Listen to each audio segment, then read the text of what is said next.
first verse is like, in a moment my heart started racing. All the lines start to blur on the pavement. I was driving so fast, barely made it. Had your hand as you crawled out your basement. I was 17, young and impatient.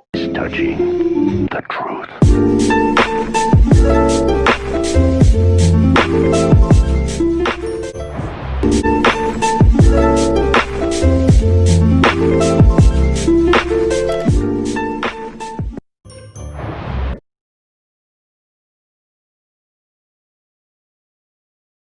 It is 99.8 FM KCC Live, and you are listening to the K Club with me, Amber, and today it's an absolute pleasure to be joined by one of my favourite songwriters in the industry. She's one of the geniuses behind some of the most amazing songs in K-pop. It is the insanely talented Candace Sosa.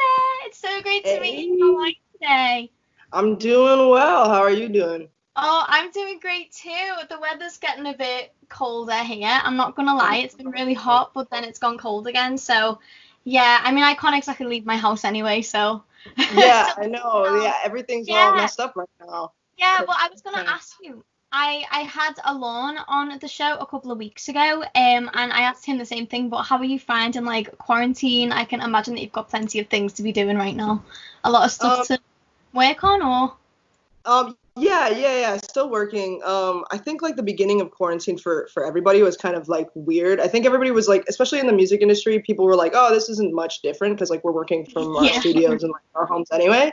But like for me, it was like the first week I was like, oh shit, I don't like this. I don't like this. I don't like this. And then like the next week I was like, oh, no, I can't even have people over to like write. Damn, like this really like fucked me up. And yeah, it just kind of like stunted my creativity for about like, I don't know, like a few weeks. But then after that, I found myself like getting out of it, and then I was still able to create and like create good stuff. So I'm happy with it. Like, and honestly, quarantine I feel like has given me a chance to like sit with myself and like learn myself more. And just I totally exactly agree. Yeah.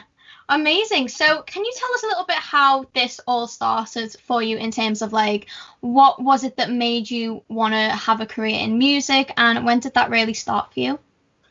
So it started when I was like 11. I mean, I guess I started playing piano when I was like 8 years old, just because like we had a piano in the house, and I think my brother had played originally, and so I learned a little bit of piano, but I could never like read music well. So I would always just like memorize everything. And like I don't know, like my teacher would always be like trying to show me this music and like sight read, and I can't do that. So I eventually quit lessons with that, and then went to a Jonas Brothers concert, excuse me, in 2006. And this was before they like blew up.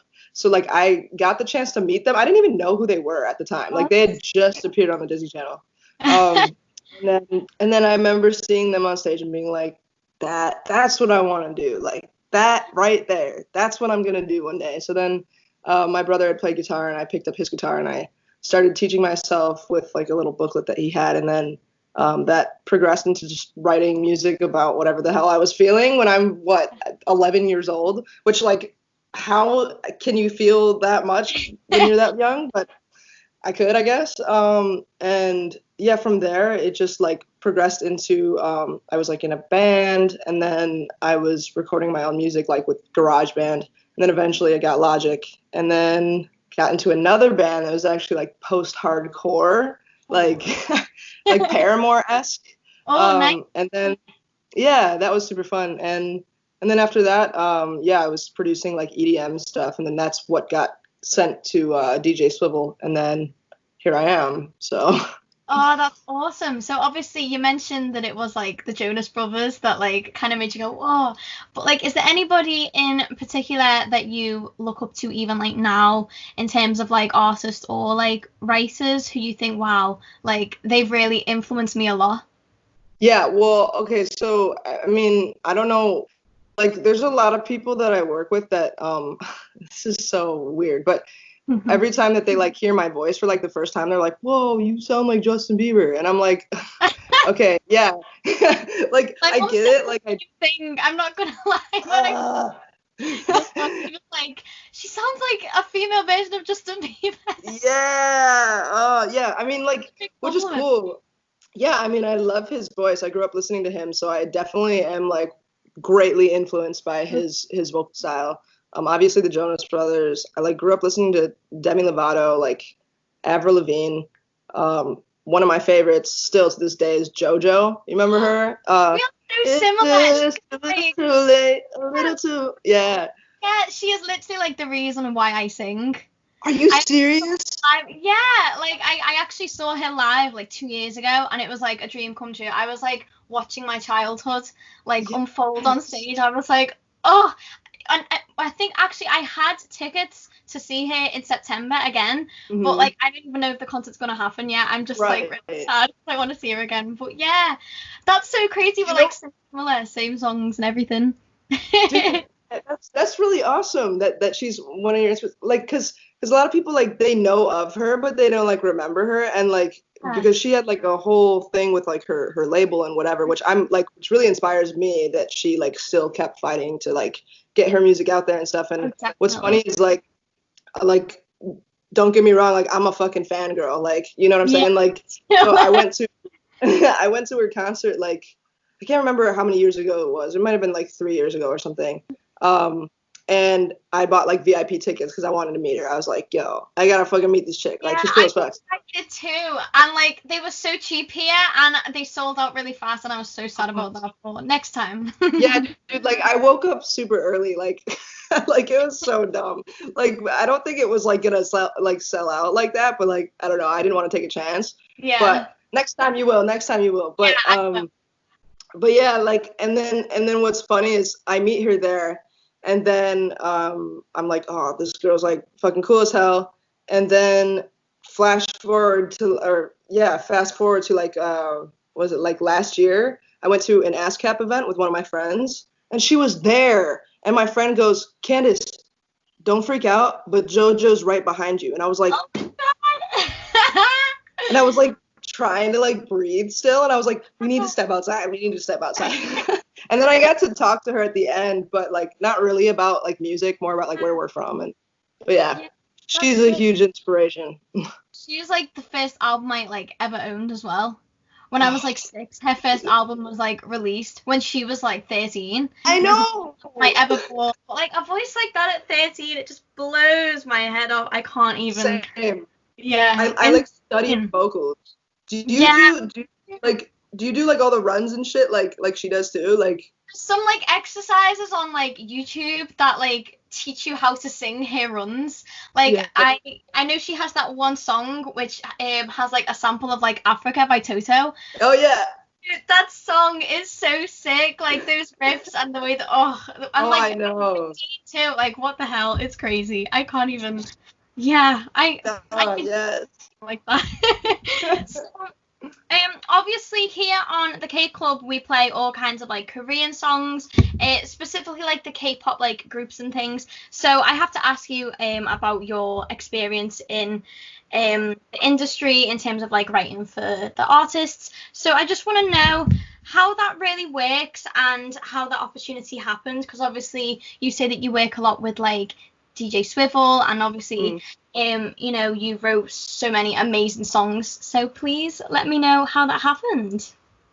Yeah, so what initially ended up happening was I had gotten into production and into mixing actually, and that's primarily what DJ Swivel's like profession is. He's like a mixing engineer mostly. He's also a producer as well, but so I reached out to him and I had this song which at the time was called Time to Kill or Killing Time. And I sent it to him after watching like a seminar of him on YouTube that was like a breakdown of him mixing Closer by the Chainsmokers. And so I reached out to him on his contact page and I was like, yo, just wondering what your rates are. I can't get this mix right, but I think this song is dope, like whatever. So then I send it to him and he like tells me his rates, his team gets involved with me, and then we're going back and forth over email a few times. And then eventually he ended up just like asking more about myself and like what my plan was, if I was like an artist, if I was signed, if I wasn't signed, where I lived and all that stuff. And I told him, and then he ended up asking me for the files for the song, and I was like, wait a second, like this is like kind of nerve-wracking, because like at first I'm like, okay, well, like I was coming to you to like whatever, but now you want to like work on the song with me? Okay. Yeah. So I sent him the files, and then he ended up being like, here, I'm gonna like structure it out a little bit more, and then he sent it back to me, and I ended up adding some more lyrics and whatever, and then he brought Melanie in for the hook, and then we had the song basically, and we even had done like a Skype session. Like we used to do Skype sessions because I used to live back in Michigan. I'm in LA now. He was in LA. So that's how Euphoria happened, and then that got sent out to a bunch of artists, and then BTS is the one that took that. And from there, BTS kept sending him tracks. So after that, after Euphoria, we got Love Maze, Magic Shop, and I'm Fine. Yeah. Sorry. And what else did we get? It was Love Maze, Magic Shop, I'm Fine. Love Myself, I did back home. It was mainly those four, I think. And then from there, they just kept sending tracks to Swivel, and we just kept doing whatever we had to do, which was like Skype sessions, texting back and forth, and and then like other opportunities arose from just like meeting people, and those people working with, like, let's say like Only One Of, who I've done something with, and I mean TXT is with Big Hit as well, and then now WayV, I guess. So yeah, congratulations on that new one, by the way. That's awesome. Yeah, well, see, one of the things I was also wanting to ask is, you know, obviously you are an artist yourself, but is it quite hard sometimes if you've written a song and you think, wow, like this song means so much to me, and then someone's like, I want to sing this song, can I have this song? And it's like, my child, I don't want to let you go, because like as a writer myself, I totally like have that as well. I'm like, oh, but I really love this song, like I don't know if I'm ready to let it go. Do you know what I mean? Right. No, totally. I've had songs like recently, one that was supposed to be, I think we did pitch it for K-pop, but I'm not sure that anybody took it. And I remember listening back and being like, yo, this is like a smash. And like but it wasn't something I produced, actually. It was something that the guy who did Up From Here with WayV, he did the production on that one, and I was like, dude, is it cool if I like take this for my project? Like I'll write it like properly and whatever, but I don't know, I just feel like this could be, and I want this to be in English, low key. Like that's another thing. You go from like writing lyrically about like all this deep stuff initially. And the lyrics, of course. Yeah, and they have their whole stuff like planned out ahead of time, so it's like they came, so I guess, for example, like they came to us with for Magic Shop and said, hey, can you put the words Magic Shop and Galaxy in this song? And I'm like, I'll try. Oh, yeah. I did, but yeah. Yeah, well, I'm actually I'm gonna hold up my hands. I'm kind of like low-key freaking out right now. Like, I'm so glad that you like openly admitted that you are a fangirl, because like I am too. You know, as we've just discussed over JoJo, but yes. I am a huge ARMY. I've got all of my posters right here behind the screen because I'm trying to look professional. But funnily enough, Euphoria, Magic Shop, Mikrokosmos, those 3 songs in particular, like, you have no idea how much they have like changed me as a person, as an artist. Like, they've really shaped me a lot. So like I'm like totally low-key freaking out inside that I'm like even speaking to you right now. So thank you so much again for coming on. I just really want to know what your process is when it comes to writing your melodies, because your melodies are just stunning. I literally cannot get enough. And you know, I just really want to know what it's like to be working with them, if they already have something over, or you know, like as you say, like they would usually like already have like a track there and you just kind of have to add like your own like little bits and things like that. So how does that usually work? Yeah, so usually we got really lucky with Euphoria that they took our production and whatever. But yeah, they usually send tracks over, and then what me and Swivel usually end up doing is, I mean, I'm not as close. I used to live like right down the street from him, so I used to like just go over to his place, but I moved. So now it's basically like put on the track and then turn on the mic, hit record, and just like hum gibberish. So like just no words, whatever comes to my mind, and just do a couple takes of that, and then go through the takes of each take and pick out little bits and pieces and maybe move them to different sections and whatever. It's like, yeah, it's a whole, I don't know how to describe that, but like, it's like piecing things together. And then once I have something that I'm like cool with, then it's like, okay, now we got to start figuring out, okay, what am I going to like write about for this? Sometimes we've actually just sent in gibberish, like oh, really? The Bridge of Love Myself. Yeah. The Bridge of Love Myself. We had finished we finished the lyrics for the whole song. And then the bridge, like we got to, and I was just like, dun, dun, dun, dun, dun, dun, dun, like, and they fucking took that shit, and I'm like, hell yeah. So I wasn't writing a lot of lyrics for the K-pop stuff for a while, but I think when you do write lyrics, it just helps like you hear the song better. So I'm starting to do it more.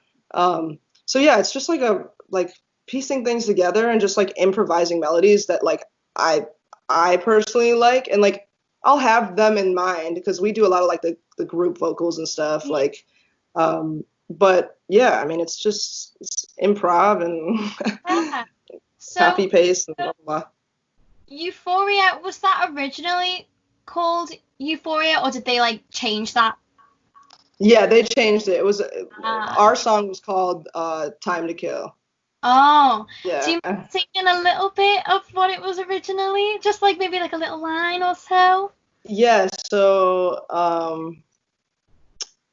let's sing the first, because I performed it at some event at KCON. But yeah, like the first verse is like, in a moment my heart started racing, all the lines start to blur on the pavement. I was driving so fast, barely made it. Had your hand as you crawled out your basement. Wow. I was 17, young and impatient. Yeah, like all this cool. So yeah, it was. To hear it from like a completely other perspective, like obviously there's like so many people on YouTube who try to sing like an English version of it, and they will either like translate it in like English or they'll just like rewrite it all. I actually sang my own version of it in Korean. Oh, so, really? Oh my God, you have to send it to me. I haven't seen it. You have to send it to me. I feel like I shouldn't have told you because I'm really nervous now. Oh my God, don't be. I'm sure it's great. My pronunciation's like not perfect, but yeah, I'll send you if you want to hear it. I don't know Korean. Like you clearly figured that shit out. Like I don't know that. And I wrote that shit, so I don't know. But it's so amazing to hear it from like another perspective. That's so cool. So obviously, alongside writing for other artists, you're also an artist yourself. Mm-hmm. So I really want to talk to you about your own music. You've just released a track in January called Slave. Absolutely incredible. Your voice is insane. Like I just can't even. Yeah, no, like no way, as we've just heard anyway. But I just want to know, when you're writing songs, what is it that usually helps you look for like inspiration in terms of like concepts, or have you got like a certain thing like planned out in your head already, or is it kind of just like, okay, I'm just gonna try out some chords and just like hum along, as you say, or are you kind of just like spitting out like a load of random words and go, oh, okay, well, I guess I'm writing about this today, because that happens to me a lot. I'm like, oh, I didn't like want to write a love song, but I guess that's happening right now. Right. No, exactly. I mean, so obviously it varies, but that does happen a lot, where I'll sing like a random word like through my gibberish improv, and I'll be like, oh, that's actually like we can work on that. But like for my own stuff, as for Slave, I had like the melody, and I don't know. I was dealing with a lot of like depression and like a little bit of anxiety at the time, and I was like, I don't know. I kind of want to like address this, like, and I don't want to feel like a slave to my own self. Like that's kind of crazy, you know? And I'm like, there's tons of people that feel that way. Like, how can I portray this in like an accurate way, but that's also interesting? So yeah, and the thing is like, I really like the lyrics, like, what is it? This origami shelter that I'm in begins to cave. That's that my like lyric too. yeah, so that actually, like, I think I have the original lyrics that I was like originally gonna do, but they were not even nearly as good as what it ended up being. But yeah, that came from like me listening to a lot of like hardcore music, because there was this band called Hands Like Houses that used a lot of metaphors for their lyrics and stuff. So I was like, how can I like make this visual and like, but like also like so relatable? Like we're just like people that like we can fall apart at any time. Like, you know what I mean? And in terms of like other concepts and stuff, I mean, it just has to depend on how I'm feeling. Like, I remember I wrote this song called Emotion, and it's like, I don't even remember like why I was writing it. Like, but the song, the whole thing of the song is like, I'm gonna need you to feel emotion. So, Yeah. do you need to go by? No. Okay. Sorry, roommate. Sorry. Fine. So you've also worked on a track with Armin van Buuren. Again, I want to say that we are like actually so similar, because like a lot of my early like proper release was like EDM, a little bit too heavy EDM for me, because I am like more of like a, well, I want to say like a pop electronic like house music. So you know, like I think it's so crazy how we like kind of have like very similar roots. So how was your experience working with him? So that one came about. Swivel is tight with him, and I guess they were either hanging out or they were talking. I don't know, like maybe email or something. But he told Armin about me, and Armin liked my voice, so he sent over 3 tracks. It was, and I remember getting these tracks, and I told my parents, because like I knew who Armin van Buuren was, but I wasn't really into the like EDM scene at that point, because like I was still in that like hardcore ish like mindset, but also just like pop, like straight pop. But yeah, so then I got 3 tracks from him, and I remember that night I was like, this track, I don't know, man, like I'm just gonna fucking write it right now. And it was like late at night, so I like stayed up writing it, and then I think I cut the vocals the next day, and then I sent it over, and that became Runaway. And so that's how that like actually happened. And then like I recently went on tour with him, and that shit was insane. He's the sweetest dude. The crowds, man, I wish I could go back. It's just a crazy atmosphere. Like I've never actually experienced it myself, but like just from seeing all like the videos, like even at like Coachella, if like someone is in like a tent and you just see all like the strobe lights, and the atmosphere just looks crazy. Yeah, and it's like, and actually like experiencing that firsthand also too, like I mean, like it might sound bad to other people, but like I wasn't very familiar with Armin's music, and to be able to experience that for the first time being on tour with him was crazy, because I'm like, oh my god, I get it, I fucking get it, like I understand. Yeah, it's super cool. Yeah, so the last thing that I just want to ask you is, what advice, or if you have any advice for anyone who may be like interested in like having a career in the music industry, whether as like a songwriter in like just like the regular Western field, or someone who's specifically interested in writing for Korean artists? Like advice just overall? Yeah, so just kind of like where to start if they're new, or if they're not quite sure like what route to kind of take, sort of thing. Okay. Yeah, so I mean, obviously start writing if you don't already, and if you are already writing, just like listen to your favorite music, the stuff that drives you, the stuff that like makes you want to make music. Listen to that, and listen to the parts that interest you the most. Like for us, like JoJo, right? Like I'm obsessed with her runs, like so I like steal bits and pieces from from that, like for myself, and incorporate that in my own songwriting. And other than that too, just once you found that, like, you know, you're comfortable with your music and what you're making, don't be afraid to send that shit out. Like, email people. Like, the worst you're gonna get is a no or no response. So take chances, because if you don't, then you're just passing shit up. Like, it's a huge world, and like there are endless possibilities. So and then, like, in terms of K-pop, it's kind of hard to break into that now, I think, because everybody kind of wants to jump on the bandwagon. But if you're already in the songwriting community, then just, you know, reach out to people who are already doing that and just be a part of what they're doing, or like reach out, like, for example, like Alan, like he does some K-pop or whatever stuff, and we've worked together. And but yeah, like, just fucking do it. Oh, fantastic. Listen, thank you so much for coming on. It's been an absolute pleasure. I'm gonna go and freak out after this call. Like, I'm not even shameful at this point, because like I'm just so happy that like I've got to meet you and to chat with you, because, as I say, we are very similar, and I've realized that now, so it's totally cool to like admit that. So I'm not that, I mean, you're cool, but yeah. Thank you so much.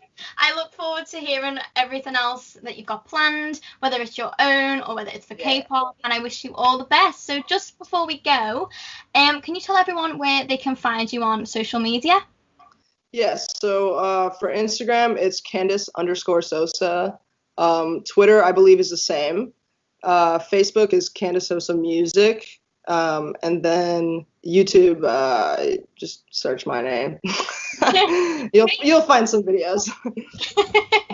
Hey guys, this is Candace Sosa, and you're listening to my song Slave right here on 99.8 FM KCC Live. Was that the bell or my mistake? I couldn't ignore, check the door, who'd they ask for? There's no one there, I can't explain the wires in my